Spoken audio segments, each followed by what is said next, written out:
ಕ್ಷೇತ್ರದ ಅಭಿವೃದ್ಧಿ ದೃಷ್ಟಿಯಲ್ಲಿ ಭೇಟಿಯಾಗಿದ್ದೆ. ದೆಹಲಿಯಲ್ಲಿ ಪ್ರಧಾನಿ ಮೋದಿ ಭೇಟಿಯಲ್ಲಿ ವಿಶೇಷತೆ ಏನೂ ಇಲ್ಲ. ಹುಬ್ಬಳ್ಳಿಯಲ್ಲಿ ಮಾಜಿ ಸಿಎಂ ಸಂಸದ ಜಗದೀಶ್ ಶೆಟ್ಟರ್ ಹೇಳಿಕೆ ನೀಡಿದ್ದಾರೆ. ಕೃತಜ್ಞತೆ ತಿಳಿಸಲೆಂದು ಮೋದಿ ಅವರನ್ನ ಭೇಟಿಯಾಗಿದ್ದು ನಿಜ. ಸಂಸತ್ ಸದಸ್ಯರಾಗಿ ಗೆದ್ದ ಮೇಲೆ ನಾನು ಮೋದಿ ಅವರನ್ನ ಭೇಟಿಯಾಗಿರಲಿಲ್ಲ. ಪಕ್ಷದ ಕೆಲ ಆಂತರಿಕ ವಿಚಾರಗಳನ್ನು ಚರ್ಚಿಸಿದ್ದೇನೆ. ಬೆಳಗಾವಿ ಕ್ಷೇತ್ರದ ಅಭಿವೃದ್ಧಿ ದೃಷ್ಟಿಯಲ್ಲಿ ಭೇಟಿಯಾಗಿದ್ದೇನೆ. ಮನೆಯ ಹಿರಿಯ ಸದಸ್ಯರ ರೀತಿಯಲ್ಲಿ ನನ್ನನ್ನು ಆತ್ಮೀಯತೆಯಿಂದ ಕಂಡರು. ಐತಿಹಾಸಿಕ ಕ್ಷೇತ್ರಗಳಿಗೆ ಸಂಬಂಧಿಸಿದ ಪುಸ್ತಕವನ್ನ ಅವರಿಗೆ ಕೊಟ್ಟಿದ್ದೇನೆ. ಬೆಂಗಳೂರು ಧಾರವಾಡ ಒಂದೇ ಭಾರತ ರೈಲನ್ನು ಬೆಳಗಾವಿವರೆಗೂ ವಿಸ್ತರಿಸಲು ಕೇಳಿದ್ದೇನೆ. ಸವದತ್ತಿ ಯಲ್ಲಮ್ಮ ಕ್ಷೇತ್ರದ ಅಭಿವೃದ್ಧಿಗೆ ವಿಶೇಷ ಅನುದಾನ ಕೊಟ್ಟಿದ್ದಕ್ಕೆ ಕೃತಜ್ಞತೆಯನ್ನು ಸಲ್ಲಿಸಿದ್ದೇನೆ ಎಂದು ಹೇಳಿದ್ದಾರೆ ಜಗದೀಶ್ ಶೆಟ್ಟರ್. ಪ್ಯಾಕೇಜ್ ಮಾಡಿದಂಥದ್ದು. ಹೀಗಾಗಿ ಅವರು ಆ್ಯಕ್ಚುಲಿ ಅಲ್ಲೇ DC ಅವ್ರ ಮುಂದೆನೇ ಸೆರಡಾಗಿ ಹೊಂಟಿದ್ರು.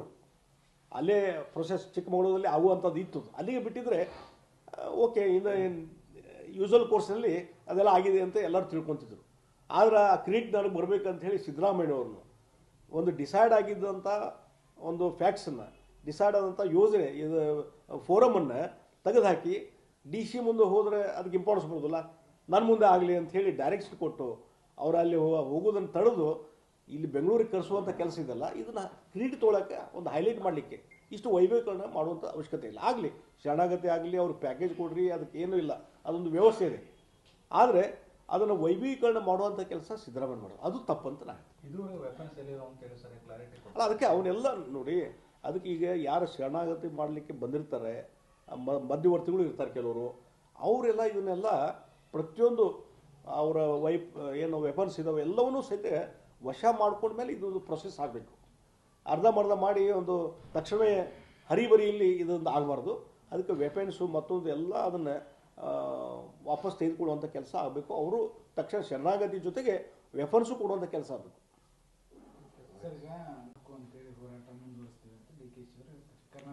ಮುಂದೆ ನೋಡ್ರಿ, ಇಲ್ಲೇ ಒಂದು ವ್ಯವಸ್ಥೆ ಇದೆ.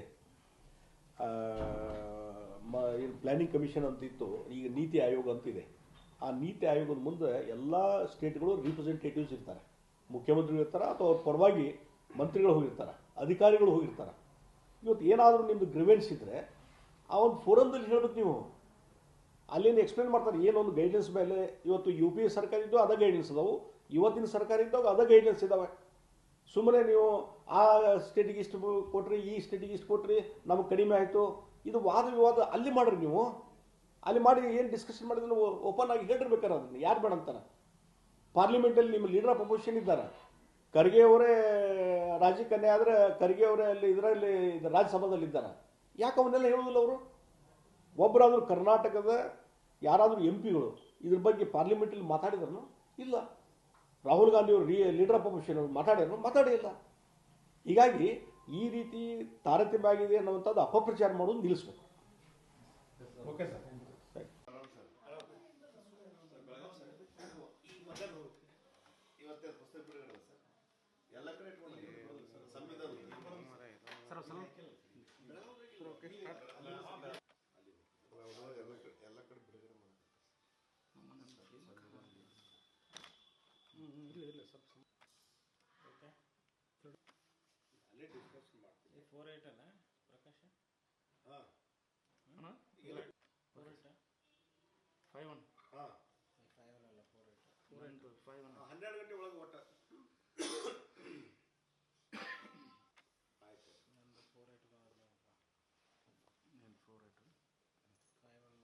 ಆಯ್ತು, ನಾನು ನಾಳೆ 8:00 ಫ್ಲೈಟ್ ಅದೇ, ಏನಾರ ಲೇಟ್ ಇದ್ದಷ್ಟೇ ಲೇಟ್ ಆಗಿ ಬರ್ತಾವ.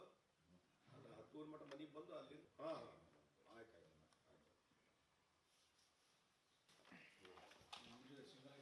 BJPಯಲ್ಲೂ ಸಹ ನಡೀತಾ ಇದೆ. ಈಗಾಗಲೇ ಅದ್ರ ಬಗ್ಗೆ ಯಾರ್ಯಾರು ಊಟಕ್ಕೆ ಸೇರಿದ್ರು ಅವರೆಲ್ಲ ಸ್ಪಷ್ಟೀಕರಣ ಕೊಟ್ಟಿದ್ದಾರೆ. ಈಗ ಸಹಜವಾಗಿ 4 ಜನ ಊಟಕ್ಕೆ ಹೋಗಿರ್ತೀವಿ, ಮತ್ತೊಂದು ಮಾಡಿರ್ತೀವಿ, ಅದು ಬೇರೆ.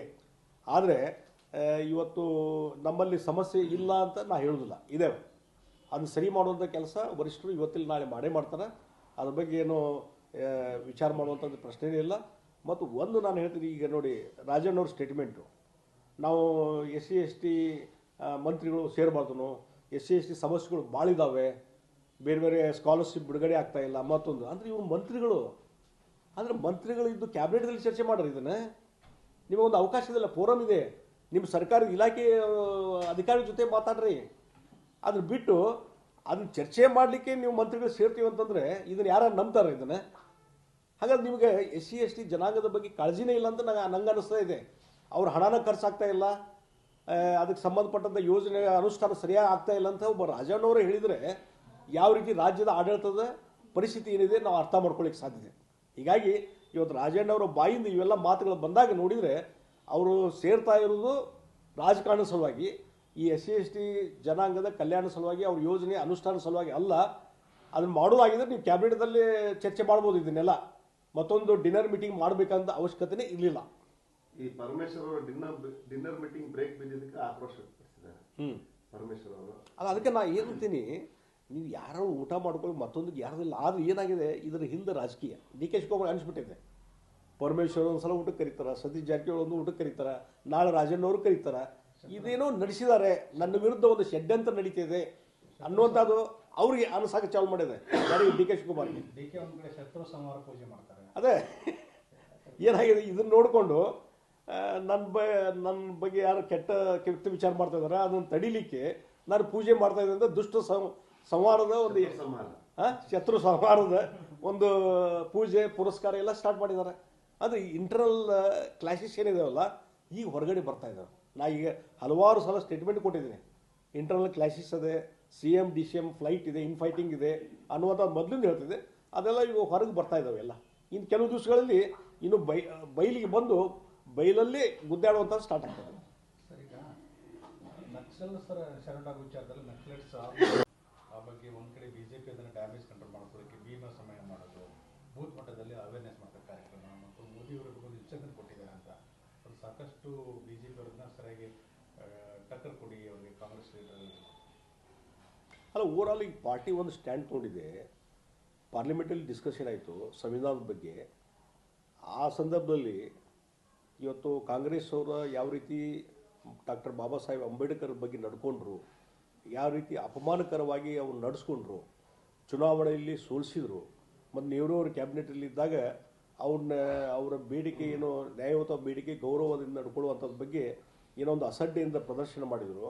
ಅದರಿಂದ ಅವರು ರಾಜೀನಾಮೆ ಕೊಟ್ಟು ಹೊರಗೆ ಬರುವಂಥ ಪರಿಸ್ಥಿತಿ ನಿರ್ಮಾಣ ಆಯಿತು.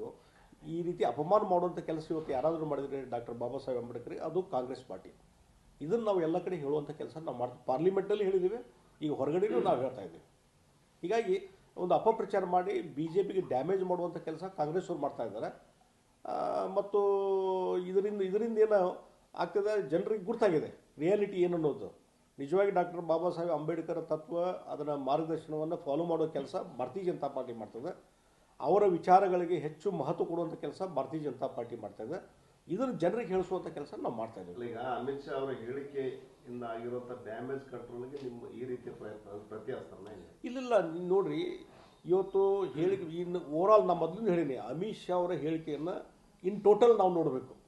ಯಾವುದೋ ಒಂದು ಸೆಂಟೆನ್ಸ್ ತೆಗೆದುಕೊಂಡು ಅದರ ಮೇಲೆ ನಾವು ವಾದ ಮಾಡಲಿಕ್ಕೆ ಆಗೋದಿಲ್ಲ.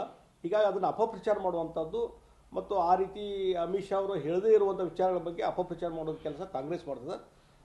ಅದಕ್ಕೆ ನಿಜವಾದ ವಸ್ತುಸ್ಥಿತಿ ತಿಳಿಸುವಂಥ ಕೆಲಸ ಭಾರತೀಯ ಜನತಾ ಪಾರ್ಟಿ ಜನರ ಬಳಿ ಹೋಗ್ತಾ ಇದ್ದೇವೆ. ಮತ್ತು ಸಂವಿಧಾನದ ಬಗ್ಗೆ ಅಲ್ಲಿ ಚರ್ಚೆ ಮಾಡಲಿಕ್ಕೆ ಅವಕಾಶ ಕೊಟ್ಟಿದ್ದ ಭಾರತೀಯ ಜನತಾ ಪಾರ್ಟಿ. ಒಬ್ಬ NDA ರೂಲಿಂಗ್ ಪಾರ್ಟಿಯಾಗಿ ನಾವು ಅವಕಾಶ ಕೊಟ್ಟಿದ್ದ ಮೇಲೆ ಇವೆಲ್ಲ ಚರ್ಚೆ ಬಂದವು. ಇಲ್ಲಂದ್ರೆ ಚರ್ಚೆ ಮಾಡಲಿಕ್ಕೂ ತಯಾರಿದ್ದಿಲ್ಲ ಅವರು. ಹಿಂದೆ UPA ಸರ್ಕಾರ ಇದ್ದಾಗ ಸಂವಿಧಾನದ ಬಗ್ಗೆ ಎಂದಾರು ಮಾತಾಡಿದ್ರು ಅವರು? ಸಂವಿಧಾನ ಪುಸ್ತಕಗಳನ್ನು ಹಿಡ್ಕೊಂಡು ಎಂದಾದರೂ ಅಡ್ಡಾಡಿದ್ರು ಅವರು ಕಾಂಗ್ರೆಸ್ನವರು? ಇಲ್ಲ. ಹೀಗಾಗಿ ಇವತ್ತು ಸಂವಿಧಾನಕ್ಕೆ ಮಹತ್ವ ಕೊಡುವಂಥದ್ದು, ಸಂವಿಧಾನಕ್ಕೆ ಗೌರವ ಕೊಡುವಂಥದ್ದು, ಡಾಕ್ಟರ್ ಬಾಬಾ ಸಾಹೇಬ್ ಅಂಬೇಡ್ಕರ್ಗೆ ಗೌರವ ಕೊಡುವಂಥ ಕೆಲಸ ಇವತ್ತು ಯಾರಾದರೂ ಮಾಡಿದರೆ ಅದು ಭಾರತೀಯ ಜನತಾ ಪಾರ್ಟಿ. ಅದಕ್ಕೆ ಅಪಮಾನ ಮಾಡುವಂಥ ಕೆಲಸ ಯಾರಾದರೂ ಮಾಡಿದರೆ ಅದು ಕಾಂಗ್ರೆಸ್ ಪಾರ್ಟಿ. ರಾಜ್ಯದಲ್ಲಿ ಕುರ್ಚಿ ಕಿತ್ತಾಟ ಜೋರಾಗಿದೆ. ನಾನು ಬಹುಶಃ ನಾನು ಹಿಂದಿನ ಹಳೆಯ ಸ್ಟೇಟ್ಮೆಂಟ್ಗಳನ್ನು ನೋಡ್ರಿ, ಇಂಟರ್ನಲ್ಲಿ ಕ್ಲಾಶಸ್ ನಡೆದವು ಮತ್ತು ಇದು ನಿಗೂಢವಾಗಿ ಕ್ಲಾಶಸ್ ಚಾಲೂ ಆಗಿದ್ದಾವೆ. ಇದು ಇವತ್ತು ಒಂದು ದಿವಸ ಅದು ಹೊರಗಡೆ ಬರ್ತದೆ ಅಂತ ಮಾತನ್ನು ಹೇಳಿದ್ದೆ ನಾನು. ಈಗಾಗಲೇ ಲಂಚ್ ಮೀಟಿಂಗು, ಡಿನ್ನರ್ ಮೀಟಿಂಗು ಎಲ್ಲ ಸ್ಟಾರ್ಟ್ ಆದವು. SC ST ಜನರದ್ದು, ಅವ್ರದ್ದು ಮಿನಿಸ್ಟರ್ಸದ್ದು ಮತ್ತು ಶಾಸಕರದ್ದು ಕಾಂಗ್ರೆಸ್ನಲ್ಲಿದ್ದು, ಅದಕ್ಕೆ ಸಹಿತ DK ಶಿವಕುಮಾರ್ ಅಡ್ಗಾಲ್ ಹಾಕುವಂಥ ಕೆಲಸ ಅವ್ರು ಮಾಡಿದರು. ಈಗ ಓಪನ್ ಸ್ಟೇಟ್ಮೆಂಟ್ ರಾಜಣ್ಣ ಅವ್ರದ್ದು, MB ಪಾಟೀಲ್ ಸ್ಟೇಟ್ಮೆಂಟ್ ನೋಡಿದರೆ ಬಹುಶಃ ಸಿದ್ದರಾಮಯ್ಯ ಒಂದು ಗುಂಪು, DK ಶಿವಕುಮಾರ್ ಒಂದು ಗುಂಪು ಆಗಲೇ ಎದ್ದು ಕಾಣುವಂಥ ಕೆಲಸ ಚಾಲೂ ಮಾಡಿದ್ರು. ಕ್ಲಾಶಸ್ ಮೊದಲೇ ಅಲ್ಲೇ ಒಳಗೊಳಗಿತ್ತು, ಈಗ ಅದು ಇವತ್ತಿನ ನಾಳೆ ಹೊರಗೆ ಬರ್ತದೆ. ಅದರಿಂದ ಈ ಸರ್ಕಾರ ಕೊಲ್ಯಾಪ್ಸ್ ಆಗ್ತದೆ ಅನ್ನುವಂಥ ಮಾತನ್ನು ಅವತ್ತಿಂದ ಹೇಳ್ತಾ ಇದ್ದೆ ನಾನು. ಇವತ್ತು ಆ ಸ್ಥಿತಿ ಇವತ್ತು ಬಂದದ ಕಾಂಗ್ರೆಸ್ ಪಾರ್ಟಿಗೆ. ಇದೇ ಒಳ ಬಡದಾಡದಿಂದ ಎಟ್ ಎನಿ ಟೈಮ್ ಈ ಸರ್ಕಾರ ಕೊಲ್ಯಾಪ್ಸ್ ಆಗ್ಬೋದು. ಸರ್ ಈಗ ಈಗ ಡಿನ್ನರ್ ಪಾಲಿಟಿಕ್ಸ್ ಕಾಂಗ್ರೆಸ್ನವ್ರು ನಡೀತಾ ಇದೆ. ಡೆಲ್ಲಿನಲ್ಲಿ ಮೋದಿ ಅವರಿಗೆ ಭೇಟಿಯಾಗಿ ಅಂತ ವಿಷಯ ಇಲ್ಲ, ಇದು ಹೊಸದಾಗಿ MP ಇಲೆಕ್ಟ್ ಆದಮೇಲೆ ಅಲ್ಲೇ ಪಾರ್ಲಿಮೆಂಟಲ್ಲಿ ನಾವು ಭೇಟಿ ಆಗ್ತಿದ್ವಿ. ಪರ್ಸನಲಿ ಅವ್ರಿಗೆ ಭೇಟಿಯಾಗಿ ಒಂದು ವಿಶ್ ಮಾಡೋಣ ಹೊಸ ವರ್ಷದ್ದು. ಆಮೇಲೆ ಈ MP ಇಲೆಕ್ಟ್ ಆದಮೇಲೆ ಥ್ಯಾಂಕ್ಸ್ ಹೇಳೋಣ ಅಂತ ಹೇಳಿ ಒಂದು ಅಪಾಯಿಂಟ್ಮೆಂಟ್ ಕೇಳಿದೆ. ನಿನ್ನೆ ಕೊಟ್ಟಿದ್ದು, ನಿನ್ನೆ ಭೇಟಿಯಾಗಿದ್ದೆ ನಾನು. ಭಾಳ ಒಂದು ಒಳ್ಳೆಯ ರೀತಿ ಸೌಹಾರ್ದ ರೀತಿಯಾದ ಒಂದು ಅವರು ಗೌರವ ಕೊಟ್ಟು ನನಗೆ ರಿಸೀವ್ ಮಾಡಿದರು. ಮತ್ತು ಒಂದು ಮನೆಯಲ್ಲಿ ಒಬ್ಬರು ಹಿರಿಯರು ಹೆಂಗೆ ಇರ್ತಾರಲ್ಲ, ಹಿರಿಯರು ಯಾವ ಎಲ್ಡರ್ಲಿ ಪರ್ಸನ್ಸ್ ಏನೋ ಒಂದು ಮನೆ ಇಲ್ಲಿದ್ದ ಒಬ್ಬ ಸದಸ್ಯನಿಗೆ ಏನೋ ಒಂದು ಅಡ್ವೈಸ್ ಮಾಡೋದು ಮತ್ತೊಂದು ಚರ್ಚೆ ಮಾಡ್ತಾರಲ್ಲ, ಆ ರೀತಿ ಭಾಳ ಒಂದು ಆತ್ಮೀಯವಾದಂಥ ಒಂದು ಚರ್ಚೆ ಮಾಡಿದ್ರು ನನ್ನ ಜೊತೆ. ಮತ್ತು ನಾನು ಅವರಿಗೆ ನೀವು ಸದ್ಯಕ್ಕೆ ಅಲ್ಲಿ ಪಬ್ಲಿಕ್ ಮೀಟಿಂಗ್ ಬಂದ್ರಿ, ಅಡ್ರೆಸ್ ಮಾಡಿದಿರಿ, ಅದಕ್ಕಾಗಿ ಒಳ್ಳೆ ಒಂದು ಬದಲಾವಣೆ ಆಯಿತು, ನಿಮ್ಮ ಆಶೀರ್ವಾದದಿಂದ ನಾವು ಇಲೆಕ್ಟ್ ಆಗಲಿಕ್ಕೆ ಸಾಧ್ಯ ಇತ್ತು, ಮತ್ತು ಜನರ ಆಶೀರ್ವಾದನೂ ಕೊಟ್ಟರು ಬೆಳಗಾವಿದವರು. ಹ್ಯೂಜ್ ಮಾರ್ಜಿನ್ನ ಗೆದ್ದು ಬರಲಿಕ್ಕೆ ಸಾಧ್ಯ ಇದೆ, ಅದಕ್ಕೆ ನಿಮ್ಗೆ ಥ್ಯಾಂಕ್ಸ್ ಹೇಳಕ್ಕೆ ಬಂದೀನಿ ಅಂತ ಹೇಳಿದೆ ನಾನು. ಮತ್ತು ಅವ್ರಿಗೆ ಶಾಲ್ ಹೊದಿಸಿ ಸನ್ಮಾನ ಮಾಡುವಂಥ ಕೆಲಸನೂ ನಾನು ಮಾಡಿದೆ. ಬುಕ್ಕೆ ಕೊಟ್ಟು ಒಂದು ನಮ್ಮ ಹುಬ್ಬಳ್ಳಿ ಸಾಹಿತ್ಯ ಭಂಡಾರದ ಪ್ರಕಟಣೆ ಇದೆ ಟೆಂಪಲ್ಸ್ ಬಗ್ಗೆ. ಆ ಟೆಂಪಲ್ಸ್ ಬಗ್ಗೆ ಇಡೀ ದೇಶದ ಪುರಾತನ ದೇವಸ್ಥಾನ ಇದ್ದಾವಲ್ಲ, ಅದ್ರ ಬಗ್ಗೆ ಒಂದು ಹಿಸ್ಟ್ರಿ ಆಮೇಲೆ ರಿಸರ್ಚ್ ಮಾಡಿದಂಥ ಒಂದು ಗ್ರಂಥ ನನಗೆ ಸಿಕ್ತು. ಅದನ್ನು ಅವ್ರಿಗೆ ನಾನು ಅರ್ಪಣೆ ಮಾಡಿದೆ. ಭಾಳ ಕುತೂಹಲದಿಂದ ನೋಡಿದ್ರು ಅವರು, ಏನೇನು ವಿಷಯ ಇದೆ ಏನು ಅಂತ ತಿಳ್ಕೊಂಡ್ರು.